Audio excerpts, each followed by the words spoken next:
Now starting another original tale from Korafika Tales, an exclusive work from our publishing house, narrated by Joanne. Enjoy the story. He walked into a small bakery and saw his own eyes staring back at him. Twice. In two little girls he'd never met. The woman holding them froze. His ex-wife. The one who disappeared 3 years ago without a word. She was supposed to be gone. Safe. Forgotten. But now she's here, with children who look exactly like him, and a secret so devastating she'd rather die than tell him. He built an empire on fear. She built a life on silence. And in the next 60 seconds, both are about to shatter. What if the reason she left wasn't because she stopped loving him, but because she loved him too much to let him watch her die? Everything he thought he knew was a lie. And the truth? It's standing right in front of him, covered in flour, holding the only thing that ever mattered. The bell above the bakery door chimed softly. It was the kind of sound that didn't belong in his world. Gentle, unassuming, innocent. Jinwoo paused in the doorway, his black coat catching the afternoon light. The scent of warm bread filled the air. Sweet. Clean. Nothing like the smoke and steel he was used to. He hadn't planned to stop here. He was in Philadelphia for business, the kind that required silence, cash, and men who didn't ask questions. But his driver had pulled over for coffee, and Jinwoo, restless and distracted, had stepped out to breathe.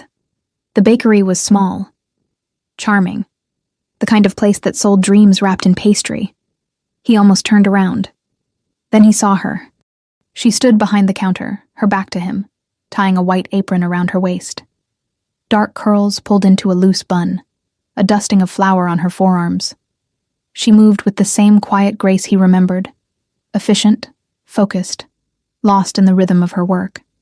His chest tightened. No, it couldn't be. "Mama, can we have cookies?" The voice was small, sweet, curious. Jinwoo's gaze dropped. Two little girls sat at a corner table, swinging their legs, coloring books spread before them. Identical faces, round cheeks, eyes so dark they looked like polished stone. His eyes. The world tilted.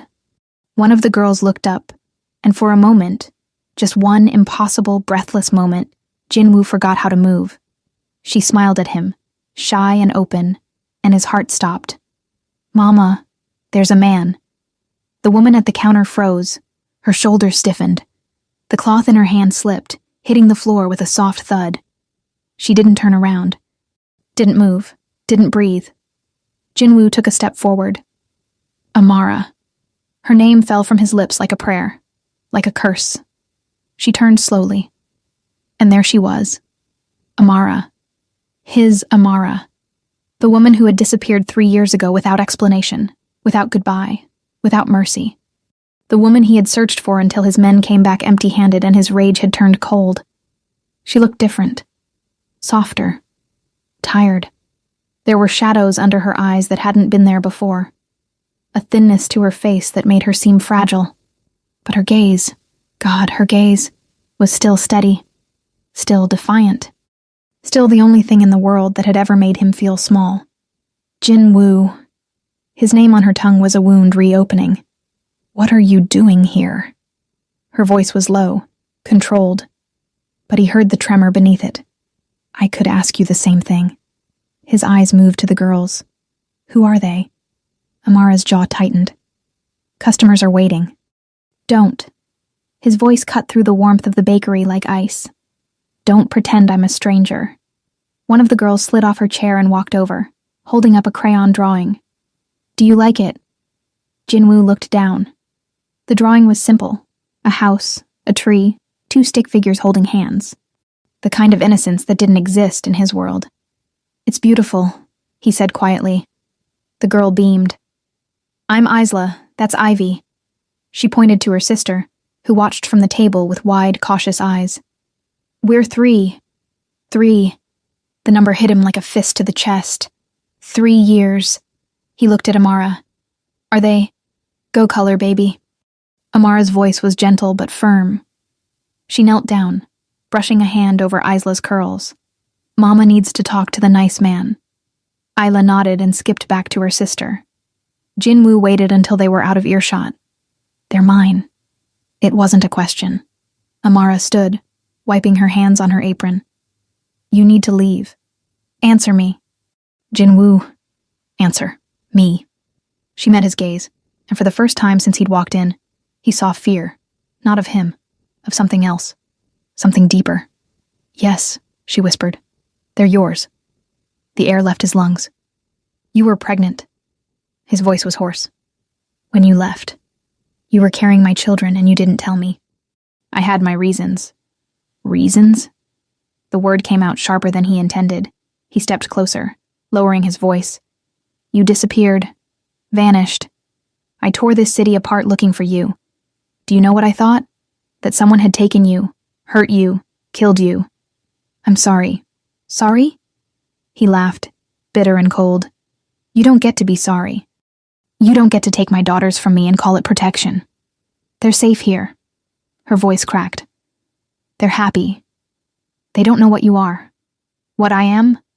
His eyes darkened. I'm their father. You're a crime lord. The words hung between them like broken glass. You're powerful and dangerous and untouchable. And I will not let my daughters grow up in that shadow. They already have my blood. His voice dropped to a whisper. You can't outrun that. Amara's hands trembled. She hid them behind her back. You need to go, please. I'm not going anywhere. Jinwoo, I will buy this building. I will buy this block. I will sit in this bakery every single day until you tell me the truth. He leaned in, close enough to see the pulse racing in her throat. Why did you leave? She looked away. I can't tell you. Can't or won't? Both. His jaw clenched. I'm not the man you walked away from. I'm worse. And if you think I'll let you keep my children from me, you don't know me at all. I know you better than anyone. Her voice broke. That's why I left. For a moment, neither of them moved. The girls laughed in the background, oblivious. The bell above the door chimed as another customer entered. The world kept turning. But between them, everything had stopped. Jinwoo straightened. I'll be back tomorrow. Don't. Try to stop me. He turned and walked toward the door, every step feeling heavier than the last. His hand was on the handle when he heard her voice, small and shattered. They don't know you exist. He froze. I told them their father was gone, that he couldn't come back. She took a shaky breath. Please don't make me a liar. Jinwoo looked over his shoulder. Amara stood in the middle of her small, warm, safe bakery, and for the first time, he realized she wasn't just tired. She was terrified. Not of him. Of losing. He didn't say anything. He pushed the door open and stepped out into the cold. But as he slid into the back of his car, his phone already in hand, his mind already working, one thought repeated over and over. She's hiding something. And he was going to find out what. Jinwoo didn't sleep that night. He sat in his penthouse suite, the city glittering below him like scattered diamonds, and tried to make sense of the impossible. Somewhere in Philadelphia, in a small bakery that smelled like cinnamon and safety, his daughters were asleep. Daughters he hadn't known existed. Daughters with his face, his blood, his legacy. And Amara, God, Amara, was still the only person who had ever looked at him and seen something other than fear. He pulled up the files his men had sent within hours of leaving the bakery. Amara Chen, 28 years old. Naturalized U.S. citizen. No criminal record. No red flags. She worked at Sweet Rise Bakery, a small family-owned shop in a quiet neighborhood. She lived above the bakery in a modest 2-bedroom apartment. The twins attended a nearby daycare 3 days a week. On paper, she was invisible. Exactly the way she'd wanted to be. Jinwoo set the tablet down and stared at the photo his men had included. A candid shot of Amara leaving the bakery, the girls holding her hands, all three of them laughing at something. She looked lighter than he remembered. Freer. And he hated that. He hated that she had built a life without him. That she had raised their daughters without him. That she had made the choice to erase him completely. But more than that, he hated the fear in her eyes when he'd walked into the bakery. Because it wasn't fear of him. It was fear for him, and that didn't make sense. The next morning, Jinwoo returned to the bakery. He arrived early, before the morning rush, and sat at the same corner table the girls had occupied the day before. The bakery was empty except for an older woman restocking pastries behind the counter. She glanced at him, smiled politely, and went back to work. Jinwoo waited. 15 minutes later, the door to the back room opened, and Amara stepped out, balancing a tray of fresh croissants. She didn't see him at first. She was humming something soft under her breath, her movements easy and familiar. Then she turned and froze. The tray wobbled. Jinwoo was on his feet in an instant, crossing the space between them and steadying it before it fell. "Careful. What are you doing here?" Her voice was barely above a whisper. "I told you I'd be back." "Jinwoo, you can't—" "Where are they?" "Daycare." She set the tray down, her hands trembling. "You need to leave. Not until you tell me why." "Why what?" "Why you left." He stepped closer. "Why you hid them from me. Why you're so afraid." "I'm not afraid of you." "I know." His voice softened. "That's what scares me." Amara looked up at him, and for a moment, the years fell away. She was 25 again, standing in his office, telling him she wanted out, telling him she couldn't be part of his world, telling him she loved him too much to watch him destroy himself.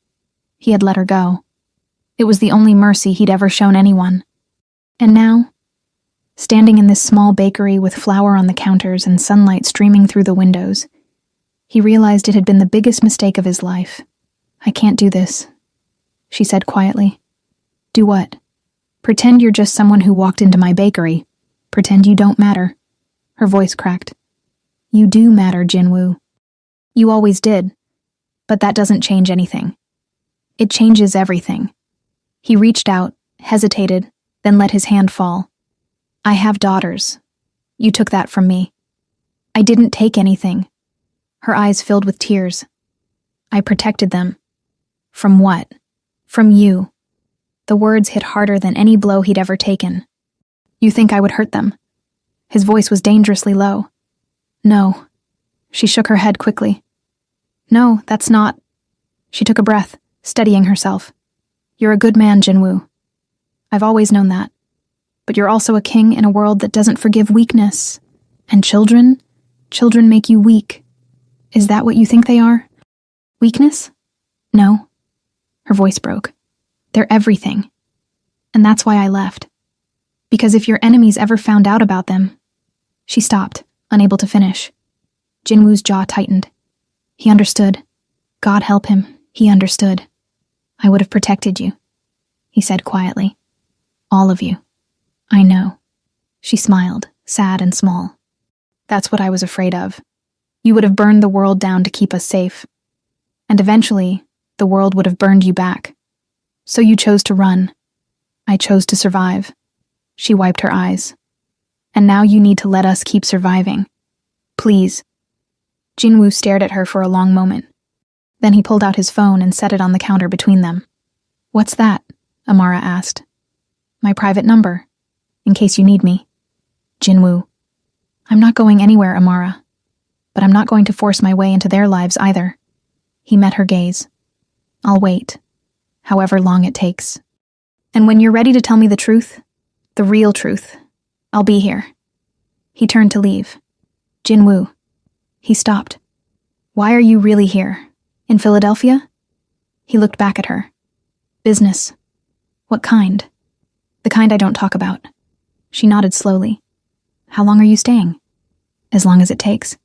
"For what?" "To make sure you're safe." He opened the door. "I'll see you tomorrow, Amara." And then he was gone. Amara stood alone in the quiet bakery, staring at the phone on the counter. She didn't pick it up. But she didn't throw it away either. 3 days passed. 3 days of Jinwoo sitting in the corner of the bakery every morning, drinking coffee he didn't taste, watching Amara move through her world like a ghost from his past. She didn't speak to him beyond polite customer service. She didn't acknowledge the phone number still sitting on the counter in the back room. But she didn't ask him to leave again either. On the 4th day, everything changed. Jinwoo arrived at the bakery to find it closed. The lights were off. The sign on the door read, "Family Emergency. Closed today." His blood turned cold. He pulled out his phone and called the number his men had given him for Amara's cell. It rang, and rang, and rang. No answer. He tried again. Nothing. He was about to call his head of security when the door to the bakery cracked open. Amara stood in the doorway, pale and exhausted, her eyes red-rimmed. "They're sick," she said before he could speak. "Both of them. High fever. The doctor said it's just a virus, but..." Her voice broke. "I can't leave them." Jinwoo stepped forward. "Let me help." "No. Amara. I said no." She started to close the door, but he caught it. "Please." The word came out rough, desperate. "Let me see them." She hesitated. For the first time since he'd walked back into her life, she looked at him not as the man she'd left behind, but as the father he'd never been allowed to be.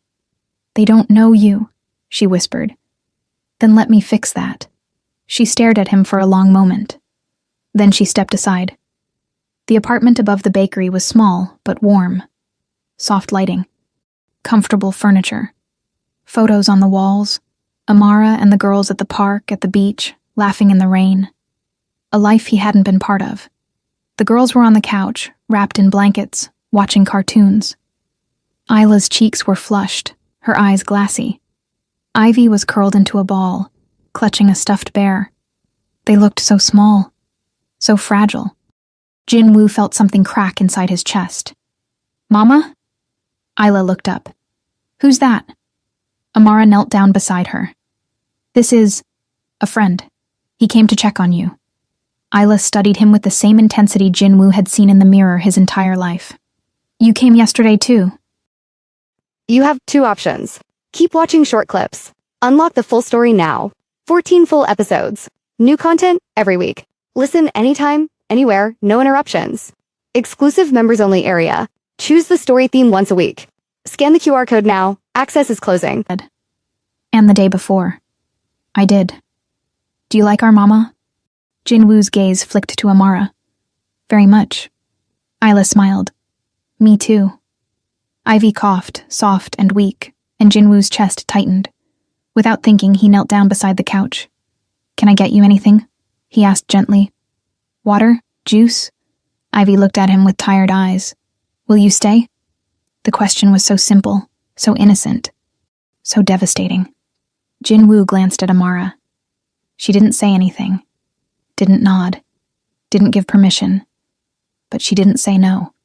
"I'll stay," he said quietly. He stayed through the afternoon, through fever checks and medicine doses and stories read in soft voices.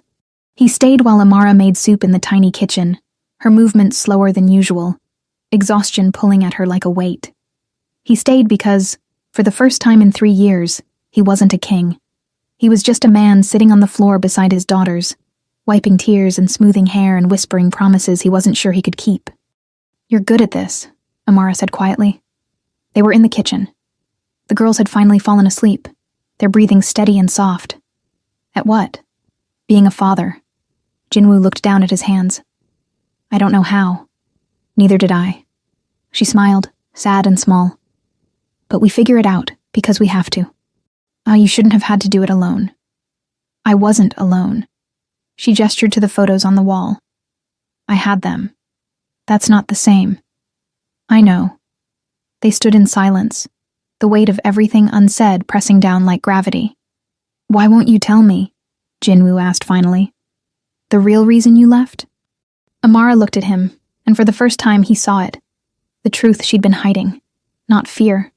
Not regret. Grief.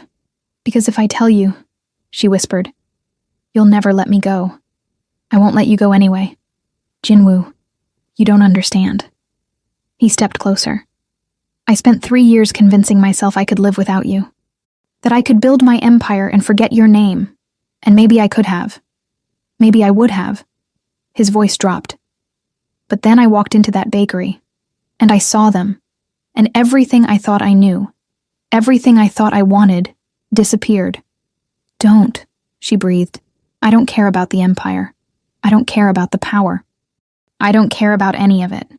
He reached out, gently tilting her chin up until she met his eyes.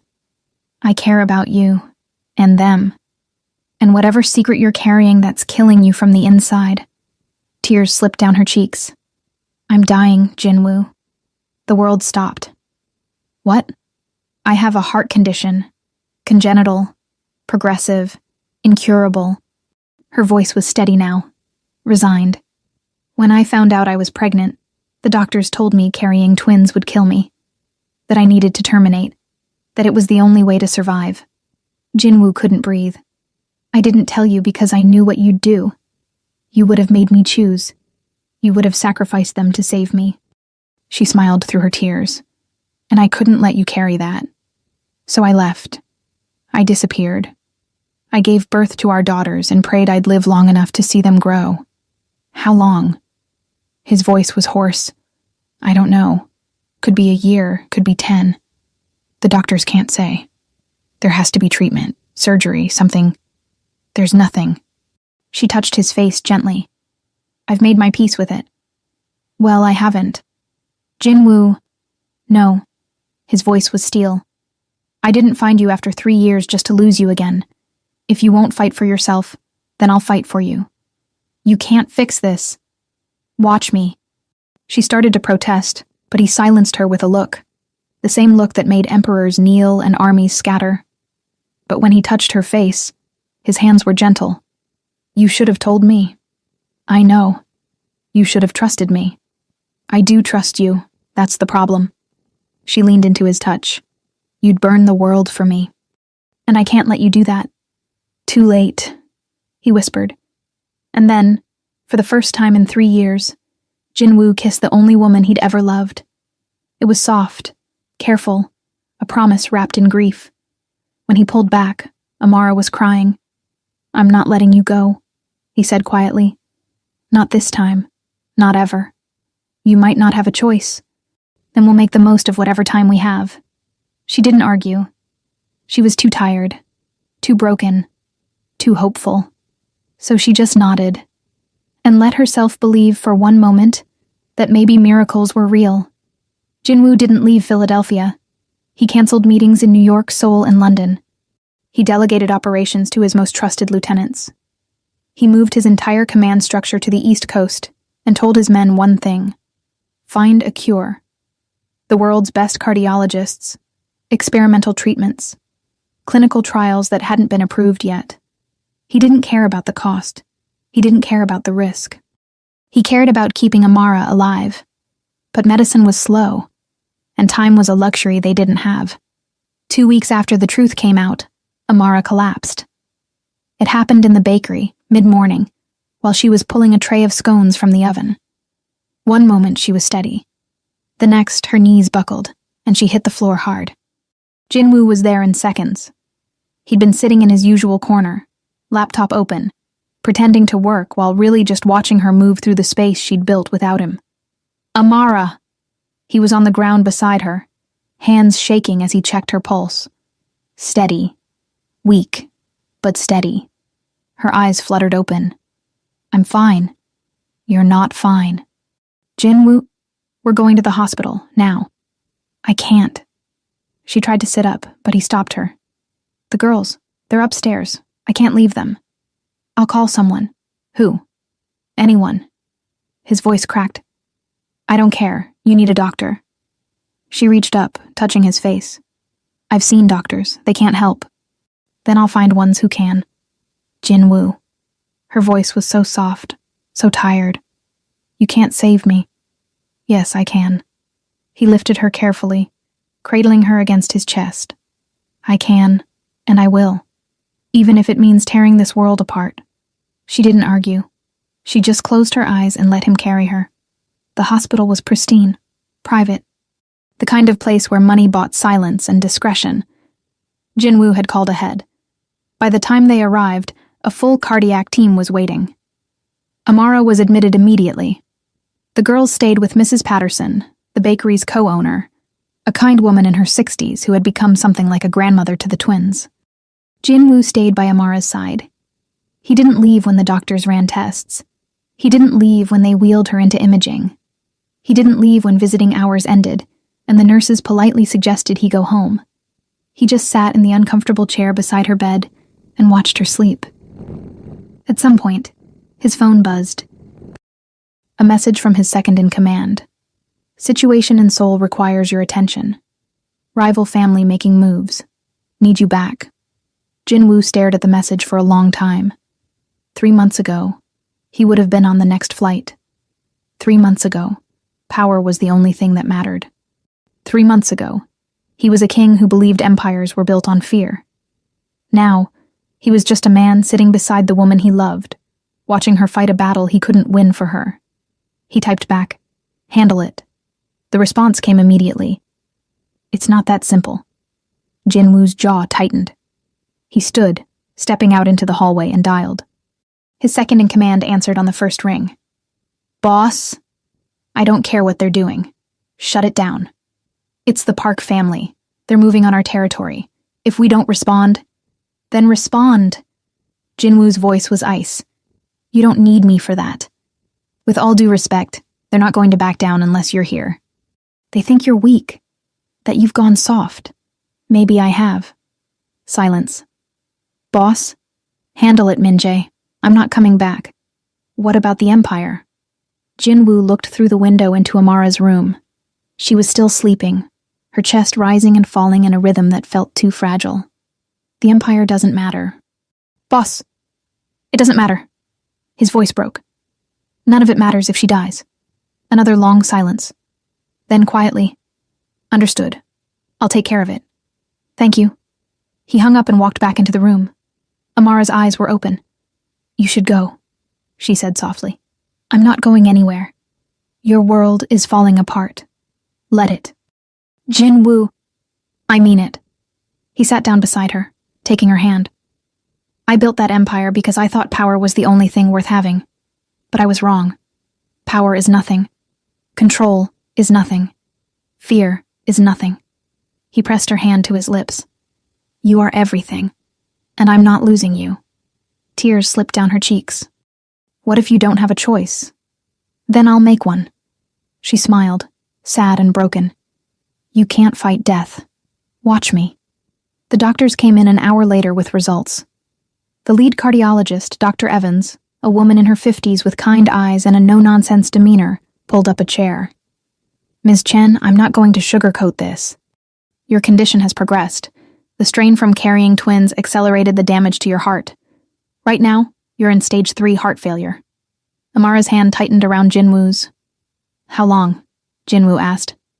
Dr. Evans hesitated. "Without intervention, 6 months, maybe a year. And with intervention, there's a procedure. Experimental. We'd essentially rebuild parts of your heart using stem cells and bioengineered tissue. It's risky. The survival rate is 60%. And even if it works, recovery is long and painful." "Do it," Jin-woo said immediately. "It's not your choice," Amara said quietly. He looked at her. "Then make it. I have children, Jin-woo. If I die on that table, if you don't try, you die anyway." His voice was raw. "At least this way you have a chance. A 60% chance. Better than 0. She closed her eyes. "What if I'm not strong enough?" "You are." He cupped her face gently. "You survived leaving me. You survived giving birth alone. You survived 3 years of raising our daughters without help. You are the strongest person I've ever met. And if anyone can survive this, it's you." Amara looked at Dr. Evans. "When?" "We'd need to schedule it within the next 2 weeks. The sooner the better." "Do I have time to think about it?" "Of course, but Ms. Chen, Dr. Evans leaned forward. "I've been a cardiologist for 25 years. I've seen a lot of cases like yours. And I can tell you this. Doing nothing is not an option.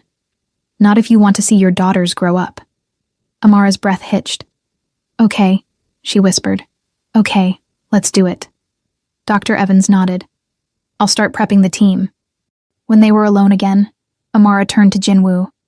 "If I don't make it, don't." "Jin-woo, listen to me." Her voice was steady now, resolved. "If I don't make it, I need you to promise me something. Anything. Take care of them, love them, Teach them to be strong, but also teach them to be kind. She smiled through her tears. Don't let them become like you. They won't. His voice broke. Because you're going to be there to make sure of it. She didn't answer. She just held his hand and tried to believe him.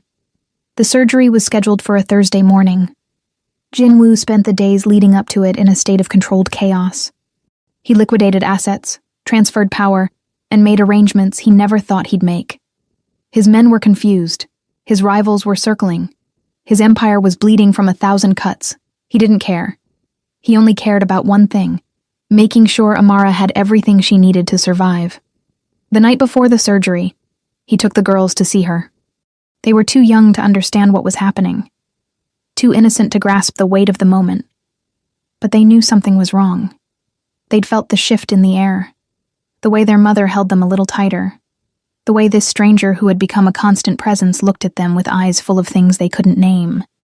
"Mama, why are you in the hospital?" Isla asked, climbing onto the bed. "I'm just a little sick, baby." Amara smoothed her hair. "But the doctors are going to help me feel better. When can you come home?" "Soon. Promise?" Amara's eyes flicked to Jinwoo. He gave a small nod. "I promise," she whispered. Ivy, quieter than her sister, crawled into Jinwoo's lap. He froze, unsure what to do, but she just curled against him like it was the most natural thing in the world. "Are you our daddy?" she asked suddenly. The room went still. Amara's breath caught. Jinwoo's heart stopped. "Why do you ask that?" Amara said gently. "Because you look at him the way I look at my teddy bear." Ivy tilted her head up at Jinwoo. "Like he makes you not scared." Jinwoo's throat tightened. "Yes," Amara said softly. "He's your daddy." Isla gasped. "Really? Really? Where were you?" Isla demanded, suddenly indignant. "We've been waiting forever." Jinwoo blinked back the sting in his eyes. "I didn't know you were waiting, but I'm here now. Are you going to stay?" "Forever." Isla studied him for a long moment. Then she nodded, apparently satisfied, and went back to coloring. But Ivy stayed in his lap, her small hand resting on his chest, right over his heart. "You're going to take care of Mama, right?" she whispered. "Always. Promise?" "I promise." She smiled. "Okay." That night, after the girls were gone, Jinwoo sat alone with Amara in the dim hospital room. "Thank you," she said quietly. "For what?" "For staying, for fighting, for being the man I always knew you could be." "I'm not a good man, Amara." "Maybe not." She took his hand. "But you're a good father, and that's enough." He kissed her knuckles. "I need you to survive tomorrow." "I'll try."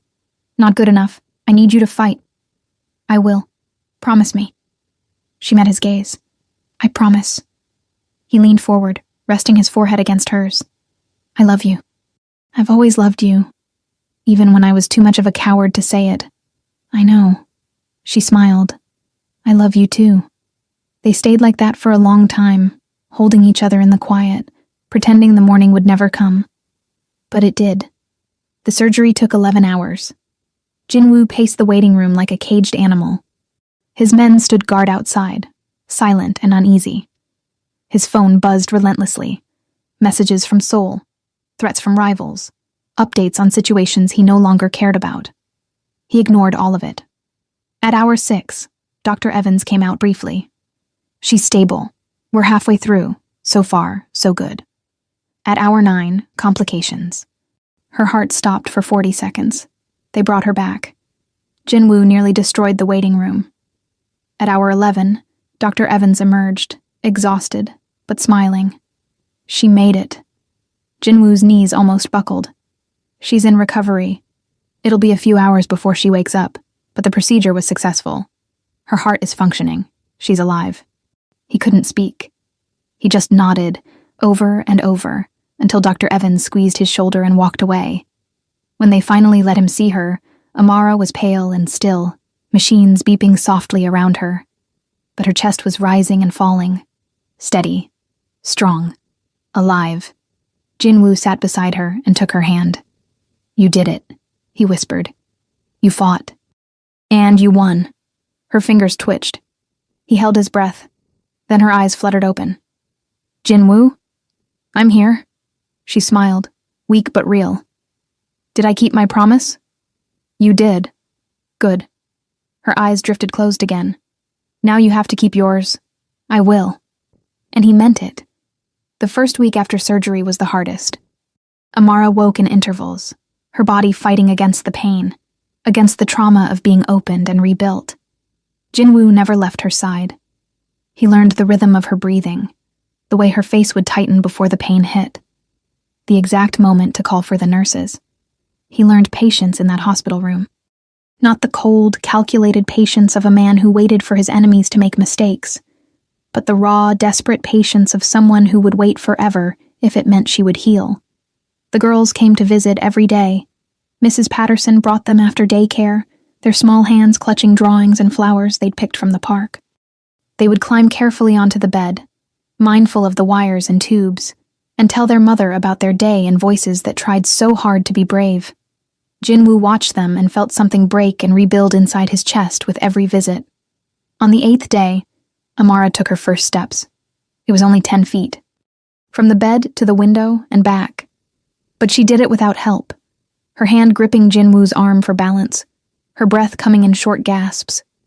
I did it, she whispered, tears streaming down her face. You did. He kissed her temple. You're the strongest person I've ever known. I don't feel strong. You are. You just don't see it yet. By the 2nd week, the color had returned to her face. The doctors were cautiously optimistic. Dr. Evans came by every morning, checking monitors, asking questions, nodding with growing satisfaction. Your heart is responding beautifully, she said on day 14. I think we can talk about discharge soon. Amara looked at Jinwoo. Home? Home, he confirmed. That night, after the girls had been picked up and the hospital had gone quiet, Amara turned to him. What happens now? Jinwoo had been asking himself the same question. He'd spent 2 weeks in this hospital room, making calls, moving money, restructuring everything he'd built. His empire was being divided. Power redistributed. Territories reassigned. He was walking away. Not because he had to, but because he wanted to. Now, he said carefully, we figure out what normal looks like. You don't do normal, neither do you. He smiled. I guess we'll figure it out together. She reached for his hand. I'm scared. Of what? That this won't last. That you'll wake up one day and realize you gave up everything for someone who might not survive anyway. Amara, I'm serious, Jinwoo. What if I have a relapse? What if this was all for nothing? He pulled his chair closer, taking both her hands in his. Then we fight again, and again, and again. For as long as it takes. But you don't get to doubt this. You don't get to doubt us. Her voice broke. I don't want you to regret me. Never. The word was absolute, final. You are the only thing I've ever done right. And those girls, they're the only empire I need. She cried then, not from sadness, from relief. From the overwhelming weight of being loved by someone who meant it with every breath. Okay, she whispered. Okay. 3 weeks post-surgery, Amara came home. The apartment above the bakery had never felt smaller. Jinwoo had spent the previous days making adjustments. A new bed with better support, handrails in the bathroom, a chair by the window where she could sit and watch the street below. The girls decorated everything with ribbons and drawings. Welcome home, Mama, was spelled out in crayon across the living room wall. Jinwoo had wanted to stop them, to preserve the paint. But Amara would love it. So he let them cover every surface with love and color and joy.